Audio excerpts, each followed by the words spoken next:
Imagine walking into the Melbourne cricket ground.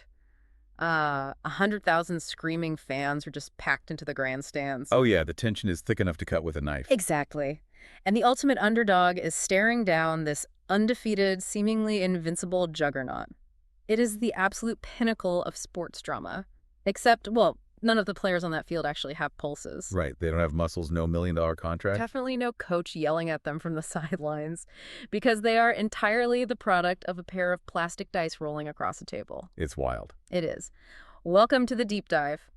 Today, we are taking you, our listener, into a very strange, kind of puzzle-like exploration of a single cryptic document. We are looking at a raw datasheet titled AFT Dice Season 12, Round 11 Preview, and it's dated Friday, the 10th of April, 2026. It really is this captivating artifact. Like at first glance, you might just see a dry utilitarian spreadsheet. Yeah, it looks like a wall of numbers and dashes and cryptic codes. Exactly. But our mission today is to decode this simulation of an Australian rules football league. Yeah. Because once you understand the mechanics of what's happening here, you realize that hidden inside this random number generator are these sweeping underdog stories. And massive statistical anomalies. Yeah. And honestly, a really profound reflection on why we even care about sports in the first place. Okay, so let's unpack this and start by decoding the matrix here because, well, when I first looked at this document, I was genuinely confused. I don't blame you. Right, because every team playing in this round 11 preview has a sequence of numbers attached to them, and it's labeled simply as their picture. So, for example, the West Coast Eagles have a picture of 1-7-3-0, and then the Western Bulldogs have a picture of 18-2-8-0. So before we get into the drama of the actual games, what exactly are we looking at here? Well, we have to break down the cryptography of the league structure first. And just for our international listeners, Australian sports leagues use a ladder instead of like a standings table. But, I mean, it means the exact same thing. Right.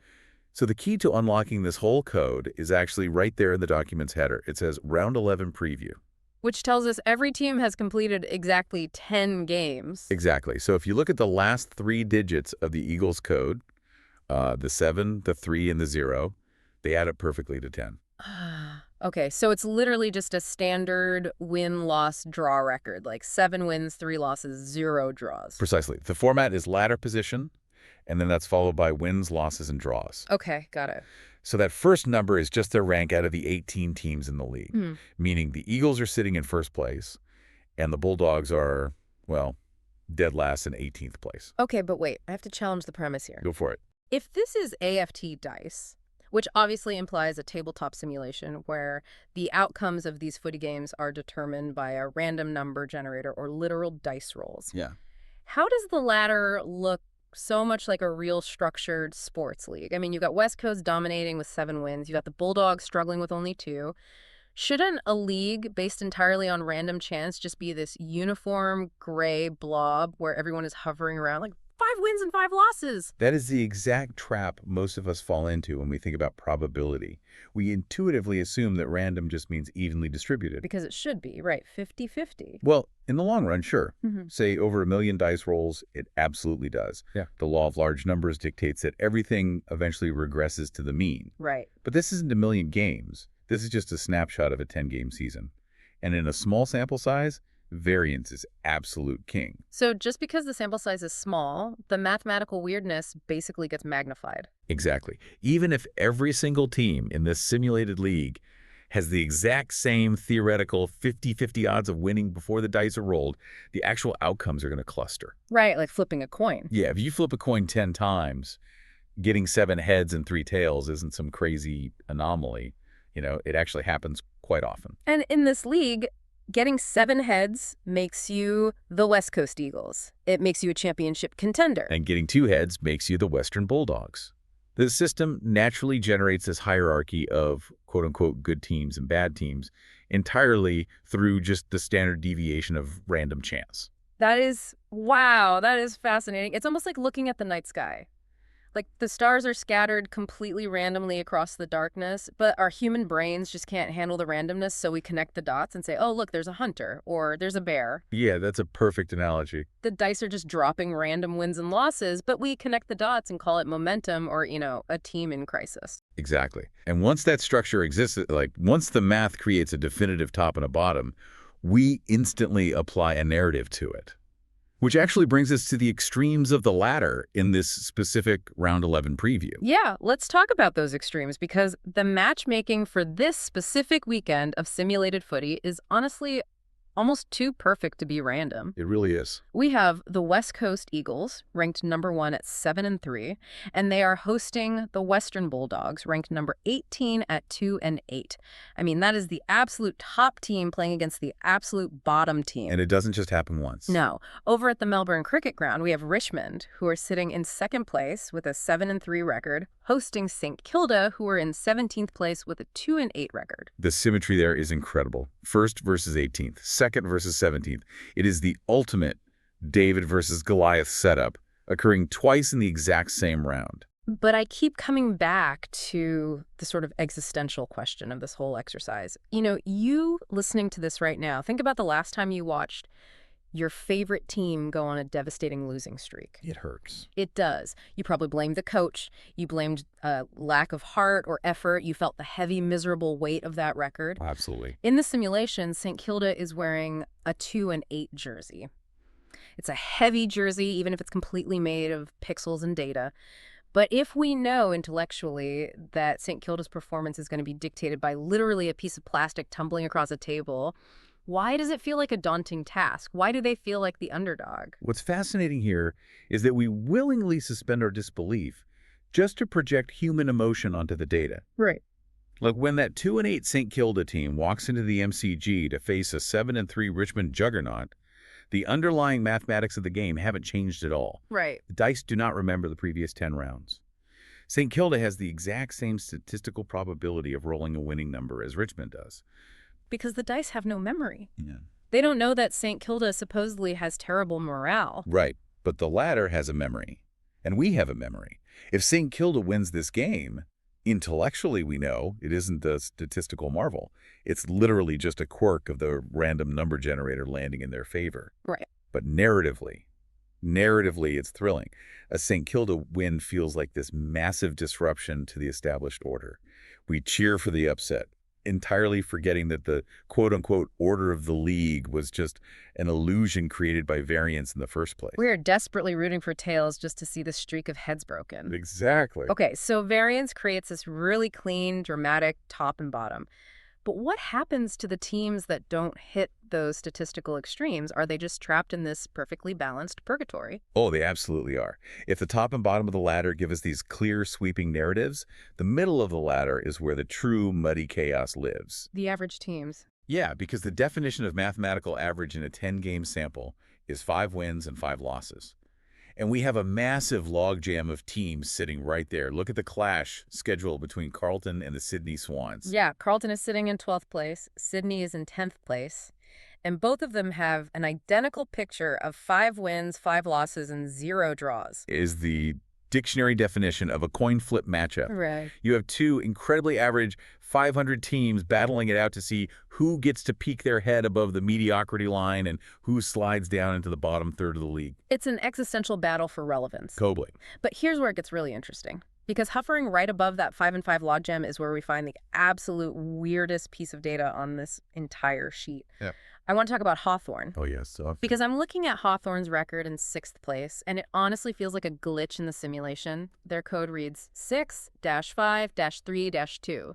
So Okay. 6 is their ladder position, then 5 wins, 3 losses, and 2 draws. 2 ties in just 10 games. this is where we really need to dig into the mechanics of the sport to understand why this is such a mind-boggling statistical anomaly. I mean, on the surface, seeing 2 draws doesn't sound that crazy. Like, if you are a fan of European football or soccer, a draw is just a Tuesday. Teams go 1-1 or 0-0 all the time. All the time, yeah. So why is this blowing your mind in an Australian rules football simulation? Because of the scoring system in Australian rules football. Wow. In footy, you don't score in increments of 1. Right. You get 6 points for kicking a goal through the main posts and 1 point for a behind. This means final scores are routinely things like 84-72 or 105-98. Oh, okay. So the numerical surface area for a final score is absolutely massive. The margin for error is vast. Huge. For a game of footy to end in a draw, both teams have to navigate that massive scoring landscape and land on the exact same arbitrary high number. Wow. Now, think about how a tabletop sports simulator has to replicate that. They usually use complex lookup tables and multi-dice rolls, like rolling 2 6-sided dice or even 100-sided percentiles to generate a realistic bell curve of scores. Oh, it's not a flat distribution where every score is equally likely. The game is mathematically designed to push teams toward a realistic average score, making an exact tie incredibly rare. Exactly. The algorithm requires an incredibly specific, narrow set of overlapping dice rolls for both teams to land on the exact same point total. Wow. A draw is a rare event in real-life footy, and the math of this simulation is clearly designed to make it a rare event on the tabletop. Which is glaringly obvious when you look at the rest of the sheet. I mean, almost every other team has a big fat 0 in that final column. West Coast, 0 draws. Bulldogs, 0 draws. Melbourne, North Melbourne, Port Adelaide, Brisbane, Gold Coast, Fremantle, Adelaide, Carlton, Sydney, Richmond, St Kilda, all 0. And yet Hawthorn has managed to hit that microscopic sub-1% statistical window twice in just 10 weeks. It's like getting struck by lightning, recovering, and then getting struck by lightning again while walking to your car in the hospital parking lot. It really is. But what fascinates me isn't just the math of it, it's the consequence. Look at what those 2 rare tie outcomes have done to their season's trajectory. It has fundamentally altered their destiny. I mean, if those draws had been losses, Hawthorn would be 5-5. Oh, wow. They'd be sucked right down into that chaotic, muddy purgatory with Carlton and Sydney just fighting for relevance in 10th or 12th place. But because they secured premiership points from those microscopic anomaly draws, they are floating just above the chaos. They're sitting comfortably in 6th place, looking like a highly competent, competitive football club. It perfectly highlights how a single, bizarre statistical quirk can just rewrite a team's entire narrative. And what makes it even richer is who Hawthorn is playing this week. Right, they play Essendon. Yep, Hawthorn is scheduled to play Essendon, and Essendon is sitting right at 11th place with a perfectly average 5-5-0 record. The contrast is brilliant.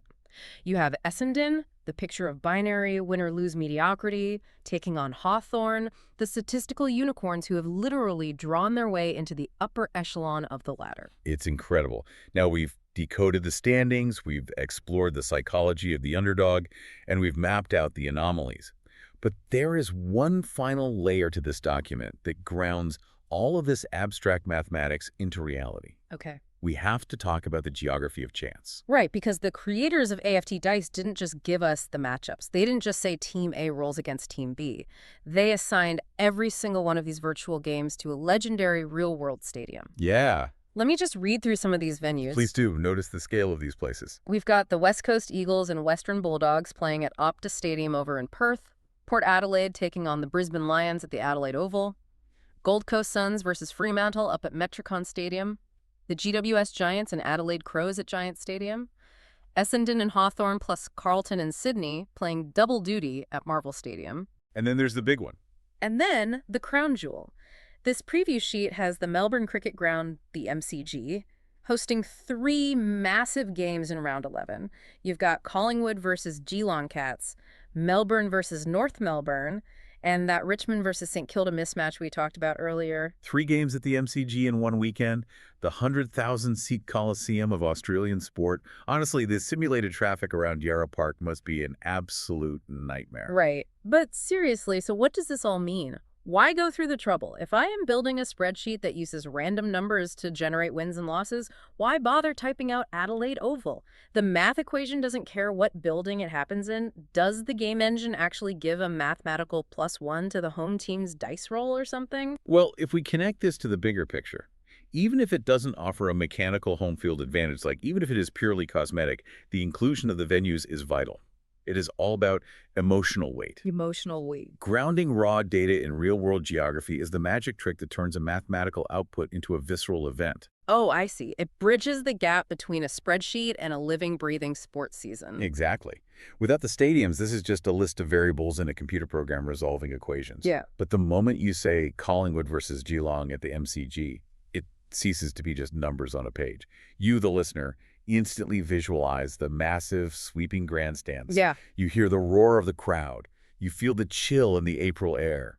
Even though the crowd is made of air and the shill is literally just a line of text. It forces empathy and context.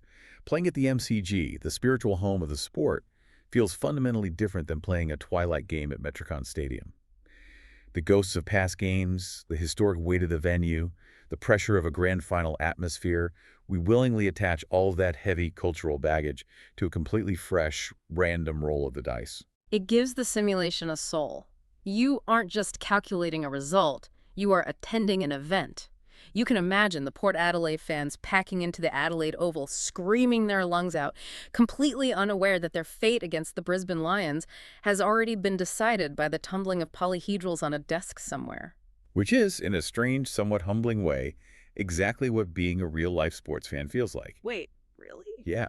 Think about it. You sit in the stands, wearing your team's colors, completely powerless, watching chaotic physics and unpredictable human variance dictate the trajectory of a leather ball, just hoping the math leans in your favor today. Wow.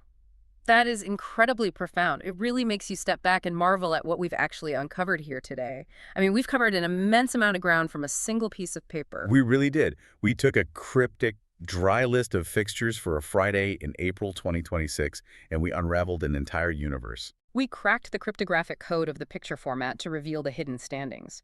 We explored how variance in a small 10-game sample size creates these massive, lopsided underdog battles at the very top and bottom of the ladder, which fools our brains into seeing momentum. And we broke down the mechanics of footy scoring to understand the utterly bizarre statistical anomaly of Hawthorn hitting a sub-1% draw outcome twice, vaulting themselves away from the mid-table mediocrity. And we took a grand tour of the stadiums of Australia, exploring how a simple venue name can breathe life into cold, hard data, giving emotional weight to pure mathematics.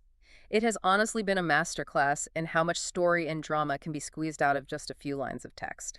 It's a testament to the design of the simulation, but also to human psychology. And I think there is one final lingering thought that we should leave the listener with as we wrap up this deep dive. Lay it on us. What's the takeaway?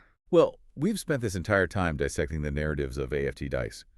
We've talked about underdogs, momentum, hot streaks, and the historic weight of the MCG.